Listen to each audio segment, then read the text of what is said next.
of God, the most gracious, most merciful. I am indeed grateful to all of you, especially the people from the university, who have created this opportunity for all of us to be part of the ongoing discussion on this important issue. Needless to say that the dialogue among civilizations, among cultures and religions is the necessity of the time. Certainly in the past we also used to speak and communicate with each other and dialogue with each other. But the nature of that dialogue was to prove our superiority over the other, to prove the point that our religion is better than yours, to prove the point that our God has spoken more truth than your God, to prove the point that we are more humane in our understanding of humanity. But the nature of the dialogue has changed over the last few decades, in which we all have been trying to say that there are problems in the world that we alone cannot solve. There are issues that none of the religious traditions can answer in totality and in entirety, and we all have to come together to resolve this kind of thing. The nature of the problem that we see in the world is not only terrorism, as we see that. Terrorism accounts for 40,000 deaths every year. But the violence that is created by our fellow human being results in more than 12 million deaths every year. Gun violence is one of them. Violence against women is another. Violence against children is another. And if you look at the root causes of all those kind of issues, somewhere you will find a religious justification of what is being done. Somewhere you will find the scriptures being brought in defense of the practices that are being followed by the people in different parts of the world.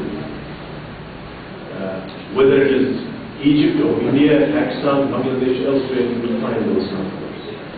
And certainly in that particular aspect, what has happened is that collectively we have failed to stand as a united body in defense of those human values that all our religions cherish.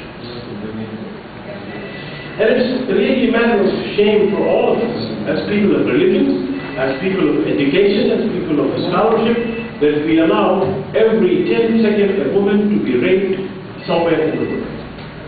That we allow a woman to be burned alive every minute somewhere in the world. As we are talking now, someone is being raped and someone is being murdered. And that certainly should put us to shame that where is our religiosity and understanding of religions that we cannot come together. But what basically we have done over the past few decades is that taking up all those instances, we tend to sometimes put down the religions by saying, that kind of rape is done by Christians or by Jews or by Muslims, it is none of our business. Or that discrimination is being perpetuated by this or that particular religion, and it's none of our business. And sometimes we tend to also say, my religious people kill less than the people of other religions, hence I have no problem. And I think we need to go beyond that kind of understanding and develop a paradigm where all of us can come together in developing a better understanding of who we are and how do we respond to the challenges that we face at the moment. We know it very well that the clergy alone cannot solve the problems.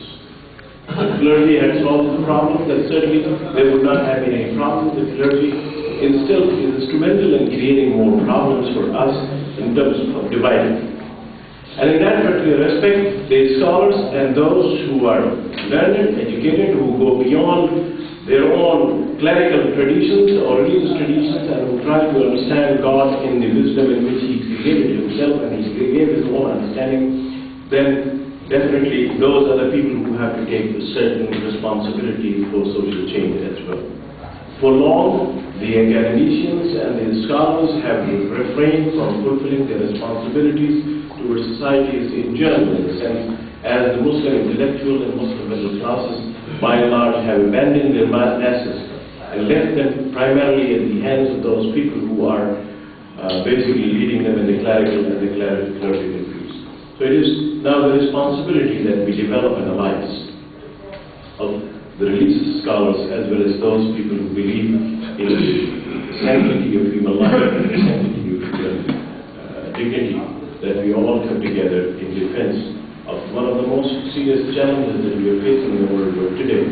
The politics that is perpetuated by the multinational corporations or by the what we call unbridled capitalism has created a condition where we are not exposed to the real issues that we face in our world today, with 950 million people living without any food every day, with so much violence has been going on. And certainly it is the responsibility of us to do something wherever we can, however small it could be, so that a new alternative voice could be raised.